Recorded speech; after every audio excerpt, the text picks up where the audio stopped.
Seorang anak menghilang secara misterius. Kejadian-kejadian aneh juga mulai terjadi. Ternyata kejadian-kejadian hilang secara misterius ini sudah terjadi sejak tahun 1998. Total ada 32 anak yang menghilang secara misterius. Misteri apa yang sebenarnya terjadi di balik kasus ini? Dan inilah The Closet 2020.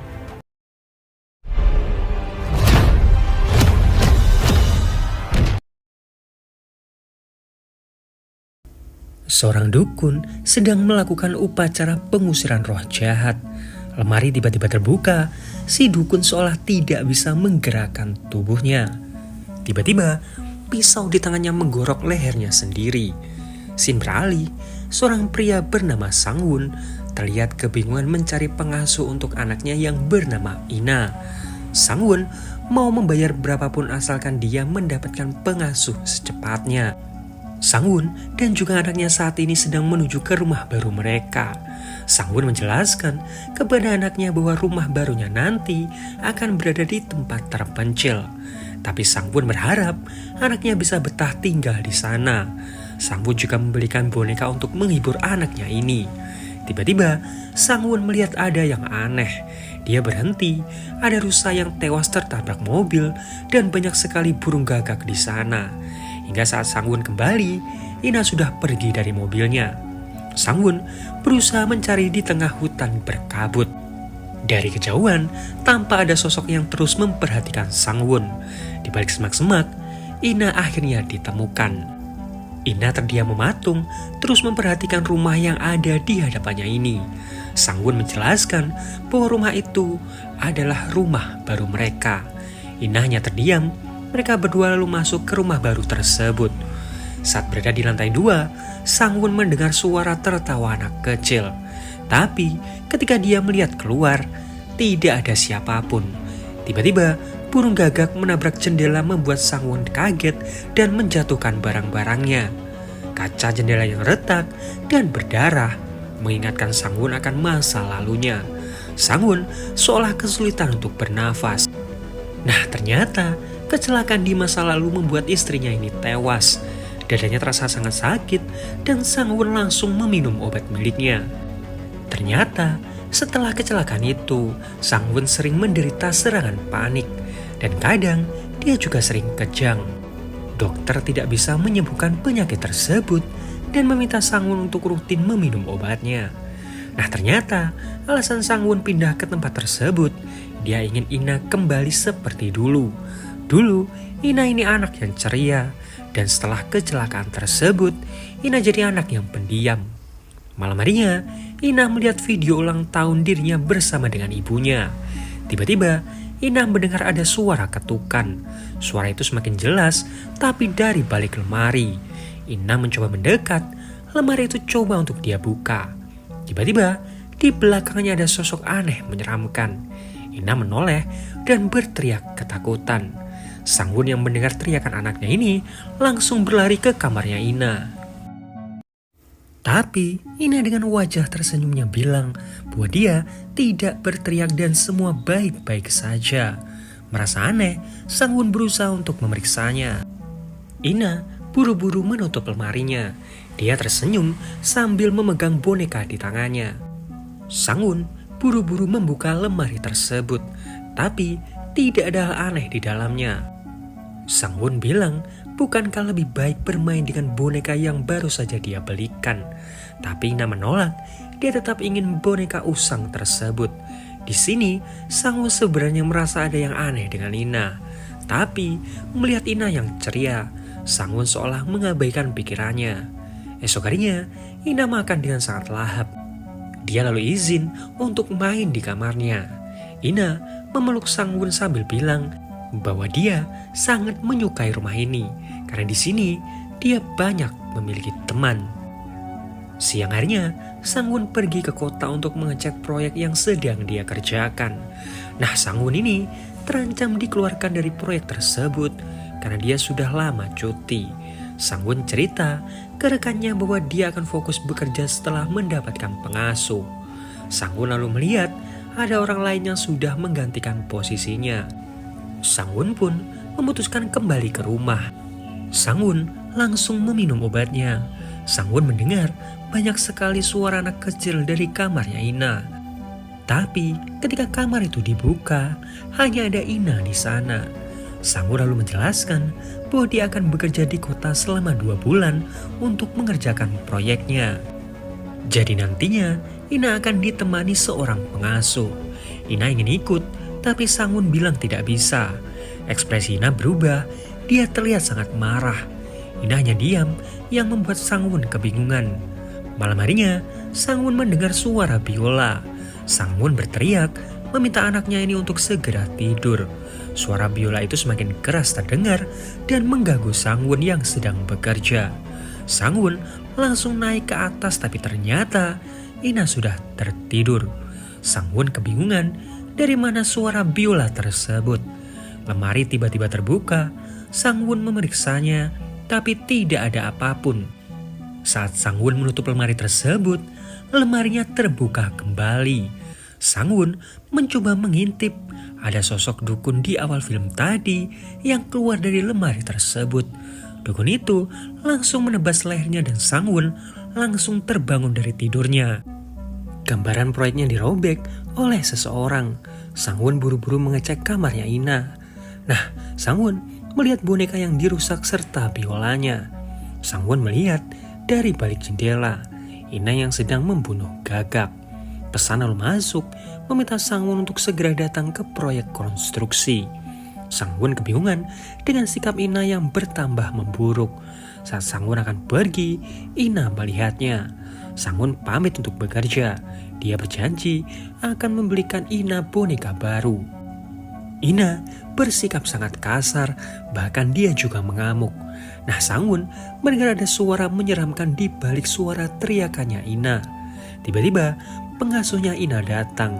Tapi saat Sang-won pergi, si pengasuh malah bersikap seenaknya. Tidak peduli dengan Ina dan malah asik menelpon. Suara teriakan Ina terdengar ke seisi rumah. Ina berteriak sambil membanting barang-barang di kamarnya. Untuk menghukumnya, pengasuh tersebut membuang makanan yang sudah dipersiapkan oleh Sang-won. Tapi tiba-tiba di dalam gelas susu muncul seekor ikan. Si pengasuh langsung melaporkan hal ini ke Sang-won. Tapi Sang-won tidak bisa pulang begitu saja. Hujan tiba-tiba turun dan sangat deras. Ina berdiri tepat di depan lemari. Lemari itu pun terbuka. Ada banyak suara-suara aneh yang meminta Ina untuk masuk ke dalam. Ina terdiam mematung, tapi beberapa tangan langsung menariknya ke dalam lemari. Sejak saat itu, Ina menghilang. Sebulan berlalu, tidak ada petunjuk sama sekali tentang keberadaannya. Bahkan, pengasuh tersebut juga sudah diperiksa, tapi tidak ada bukti yang mengarah kepadanya. Kamera dashboard mobil juga tidak merekam Ina keluar dari rumah tersebut. Sang-won juga meminta bantuan jurnalis untuk menemukan keberadaan anaknya. Nah, detektif yang menyelidiki kasus ini juga sudah memeriksa CCTV di seluruh area di sekitar sana. Tapi lagi-lagi tidak ada petunjuk tentang keberadaan Ina. Nah, orang-orang malah kini mulai menyudutkan Sang-won. Apalagi ketika syuting, mereka menemukan banyak sekali obat di sana. Hal itu membuat Sang-won merasa sangat frustasi. Nah, banyak orang yang mengaitkan kasus hilangnya Ina ini dengan kasusnya Minji 3 tahun yang lalu. Karena kedua kasusnya sangat mirip. Seorang pria bernama Kyung-hoon melihat berita tersebut. Di waktu yang sama, Sang-won sangat merindukan Ina. Internet di rumahnya tiba-tiba mati. Dia lalu melihat buku milik Ina. Saat buku itu dibuka, ada sesuatu yang digambar oleh Ina. Hal itu membuat Sang-won penasaran apa yang sebenarnya ada di dalam lemari tersebut. Sang-won mencoba membuka lemari tersebut, tapi suara bel menghentikannya. Kyung-hoon datang dan memperkenalkan dirinya sebagai teknisi internet. Kyung-hoon lalu mengeluarkan sebuah alat dan mulai melihat rumahnya Sang-won. Nah, alat yang dia pegang ini mulai mengeluarkan sinyal ketika di dekat kamarnya Ina. Kyung-hoon lalu masuk dan sebuah bel berbunyi kembali. Kyung-hoon tepat berada di depan lemari tersebut. Sementara di luar teknisi internet yang asli datang. Kyung-hun langsung diusir. Kyung-hun mencoba bertanya, apa sebelum menghilang, kepribadiannya Ina ini berubah. Mulai sering berbicara sendiri, berteriak di depan lemari, dan bertingkah aneh. Jadi, sejak tahun 1998, ada total 32 anak yang menghilang. Dan Kyung-hun ini sudah menyelidiki kasus ini selama 10 tahun. Kyung-hun lalu memberikan kartu namanya.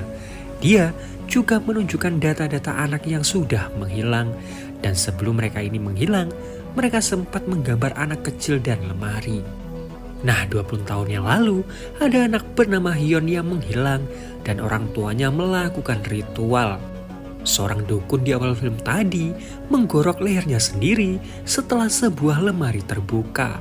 Sang-won ingat, wanita itu sama dengan yang ada di mimpinya tempo hari. Kyung-hun bilang bahwa dukun tersebut adalah ibunya. Banyak para orang tua dari anak-anak yang menghilang ini mengatakan melihat ibunya Kyung-hun. Saat video itu dipelankan, ada sosok anak kecil yang keluar dari balik lemari. Kyung-hun yakin iblis inilah yang sudah menculik anak-anak ini dan membunuh ibunya. Sang-won masih belum bisa menerima ini semua. Baginya hal ini tidaklah masuk akal. Kyung-hun bilang bahwa hanya dirinya lah yang mempercayai Sang-won, di mana semua orang mencurigai Sang-won lah yang sudah membunuh Ina. Jika tidak segera dihentikan, maka Ina akan menghilang selamanya.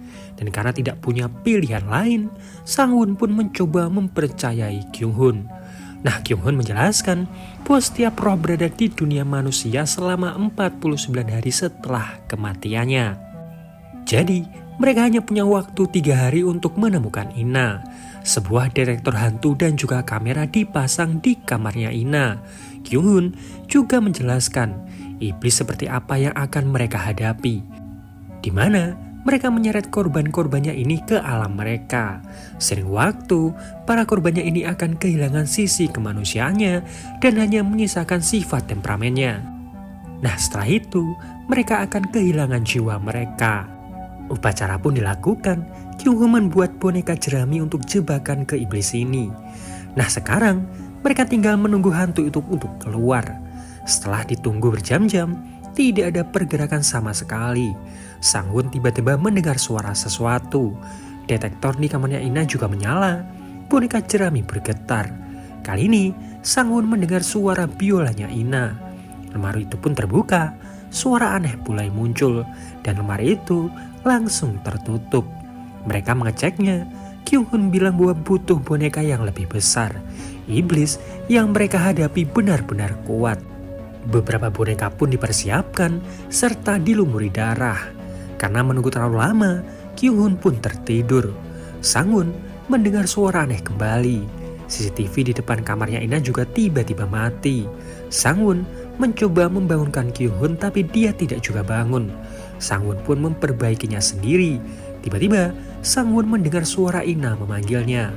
Sang-won pun memutuskan untuk masuk ke kamarnya Ina. Lemari itu pun dibuka. Boneka yang tadi dipersiapkan sudah rusak dicabik-cabik. Pintu di kamar itu pun tertutup. Detektor di kamar itu aktif dan benar ada iblis yang mencoba menyerang Sang-won. Kyung-hun meminta Sang-won untuk memejamkan matanya. Di saat itu juga si iblis berhenti. Kyung-hun bilang bahwa si iblis hanya bisa melihat mereka yang matanya terbuka. Kyung-hun melihat ada banyak sekali iblis di kamar tersebut. Sang-won diminta keluar dari sana sambil terus memejamkan matanya. Kyung-hun memberikannya arahan. Sambil memejamkan matanya, Sang-won mulai merangkak untuk keluar dari sana. Tiba-tiba, semua CCTV mati dan ada iblis di hadapannya Kyung-hun.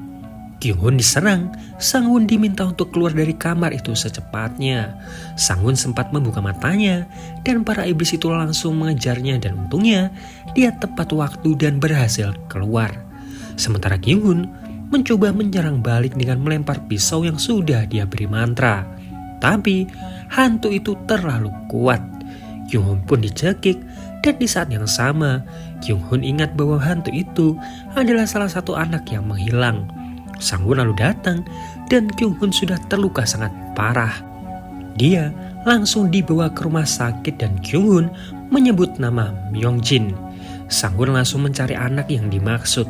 Nah, Myung Jin ini memegang boneka yang sama seperti yang dipegang oleh Ina. Sang Won bergegas pergi ke sana. Nah, dia mencoba mencari keberadaan orang tuanya Myung Jin.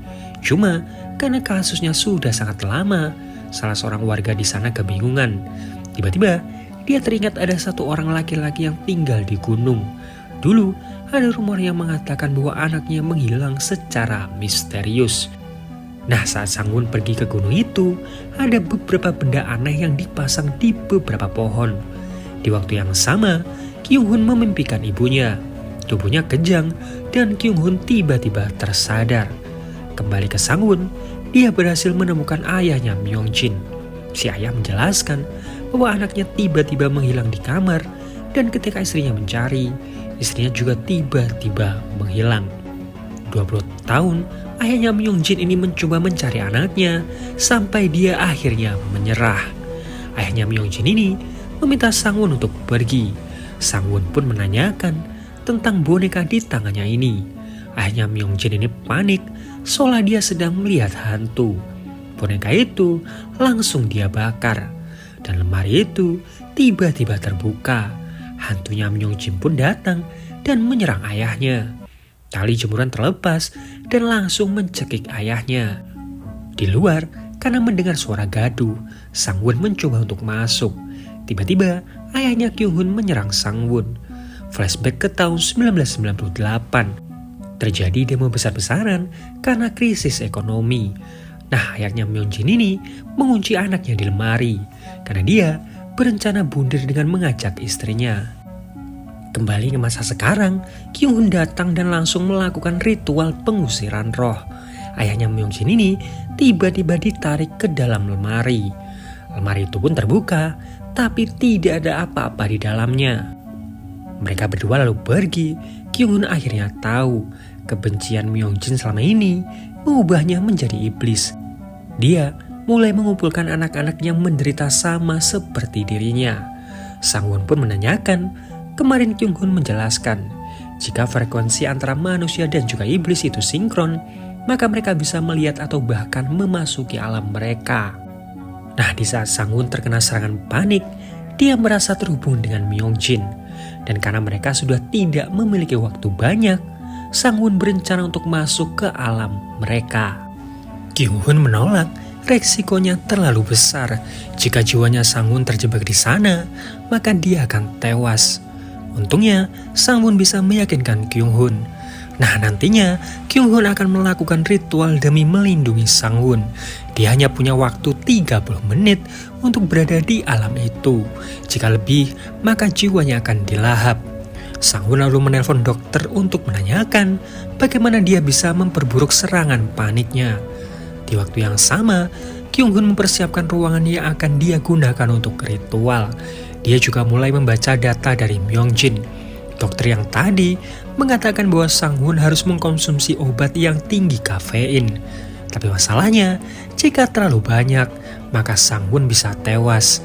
Sang Won dihadapkan dengan pilihan yang sulit, tapi dia juga harus menyelamatkan anaknya. Pada akhirnya, obat itu pun diminum. Kyung Hun mewanti-wanti agar Sang Won berhati-hati karena alam itu diciptakan sendiri oleh Myung Jin. Jadi, dia bisa melakukan apa saja untuk menghentikan Sang Won. Ritual pun dilakukan, darah Sang Won dijadikan persembahan. Sang Won juga dimasukkan ke dalam lemari. Dan saat lemari itu ditutup dan juga disegel, Kyung Hun mulai merapalkan mantra. Serangan panik mulai terjadi, Sang Won mulai kesakitan. Ingatan tentang kecelakaan itu terus menghantui Sang Won. Tiba-tiba, Sang Won sudah masuk ke alamnya Myung Jin. Suara tertawa anak kecil mengisi seisi ruangan. Beberapa pisau melayang ke arahnya. Sang Won pun masuk ke ruangan lain. Ayahnya Myung Jin tiba-tiba menyerangnya. Mereka berdua lalu terjatuh dan tubuh ayahnya Myung Jin tergantung. Sang Won langsung berlari, tapi tiba-tiba dia melihat istrinya tepat di hadapannya. Istrinya langsung menyerang Sang Won. Api di hadapan Kyung Won mulai redup. Dia tahu saat ini Sang Won dalam bahaya. Kyu-hun langsung merapalkan mantra, dan di saat itu juga sosok istrinya Sang-won berubah jadi Myung-jin. Myung-jin terus melawan hingga membuat api di sekitarnya mulai padam. Lemari itu berusaha dibukanya dan Kyung-hun berusaha keras menahannya.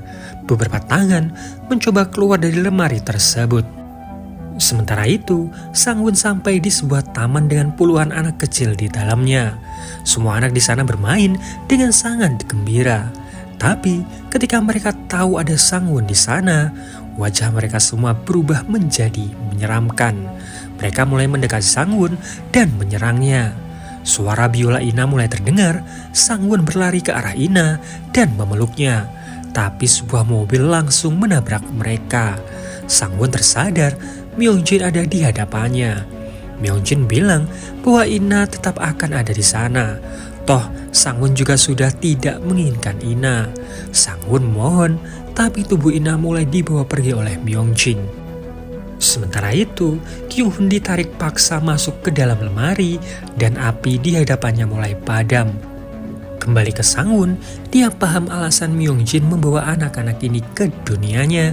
Karena waktu itu, ayahnya sempat bilang bahwa mati mungkin lebih baik daripada hidup seperti ini. Sang-won meminta maaf atas perlakuannya terhadap Ina. Myung-jin marah, dia langsung menyerang Sang-won. Di waktu yang sama, Kyung-hun berusaha keras untuk keluar. Sementara Myung-jin memberikan pisau kepada Ina dan memintanya untuk menusuk Sang-won. Kyung-hun bisa keluar dari lemari dan dengan kekuatannya, dia mencoba berubah menjadi ibunya Myung-jin. Ibunya ini meminta maaf karena belum bisa melindungi Myung-jin sampai dia harus berbuat sejauh ini.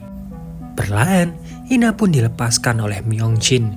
Kyung-hun sudah tidak kuat lagi, semua kekuatannya terkuras habis, hingga membuat ibunya Myung-jin menghilang. Myung-jin terus menangis mencari ibunya. Di detik-detik terakhir, Sang-won meminta maaf sebagai orang dewasa dan memeluk Myung-jin. Dia juga meminta maaf kepada semua anak yang ada di sana. Kyung-hun terus berusaha menahan agar Sang-won bisa kembali ke dunia manusia. Sang-won merasakan rasa sakit di kepalanya, tanda bahwa waktunya sudah mulai habis. Ina pun langsung dibopong keluar dari sana. Untungnya, Sang-won berhasil menyelamatkan anaknya. Kyung-hun pun menutup kembali lemari tersebut. Tapi kali ini, Myung-jin sudah tidak memiliki rasa dendam lagi. Waktu berlalu, Sang-won memutuskan untuk pindah ke rumah baru. Dan untungnya, Ina tidak mengingat apapun tentang kejadian tersebut. Tapi, di tempat berbeda, ada seorang anak yang mendekati sebuah lemari usang. Dan perlahan, lemari itu mulai terbuka. Dan film pun berakhir. Nah, itu tadi alur cerita film The Closet 2020. Mungkin agak sedikit terlambat, tapi aku mau ngucapin minal aidin wal faizin, mohon maaf lahir dan batin kalau ada salah-salah dalam pengucapan kata. Terima kasih juga tetap setia buat nonton di channel ini. Dan seperti biasa, like kalau kalian suka, dislike kalau enggak, subscribe kalau belum. Sampai jumpa di video yang lain. Dejum.